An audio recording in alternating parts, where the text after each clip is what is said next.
È quello veneto il primo consiglio regionale a dare il via libera alla proposta della Lega di referendum nazionale sulla riforma della legge elettorale. La settimana scorsa la prima commissione permanente del consiglio regionale aveva licenziato la proposta di quesito referendario. Oggi spettava al consiglio esprimersi, che ha dato il suo via libera. È un modo per riportare ai cittadini la potestà di decidere sulla propria legge elettorale, quindi creare anche un dibattito nel Paese, far capire qual è il sentimento della popolazione e soprattutto far chiarezza nel giorno delle elezioni su chi andiamo a votare. E noi per lealtà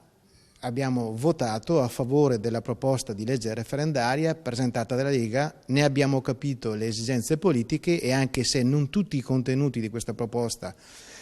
hanno creato grandi entusiasmi nei nostri confronti, abbiamo comunque votato per lealtà,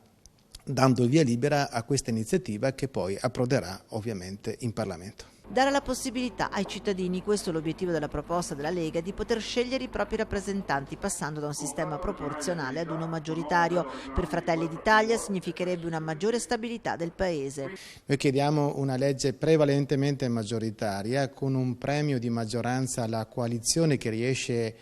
ad acquisire il maggior numero di consensi da parte degli elettori per dare stabilità politica e governabilità al nostro Paese. Il dado è stato tratto, ora restano gli altri passaggi obbligati. Il prossimo lunedì, se arrivano appunto anche gli altri consigli regionali, depositeremo questa richiesta di referendum per far sì che ci sia un'elezione di tipo maggioritario dove viene indicato chiaramente nel collegio il nome di un candidato che deve essere per forza autorevole, altrimenti non viene votato dai cittadini, ed essere appunto chiaramente vincolato a un territorio, a un mandato, ed essere certi che l'elezione dia un risultato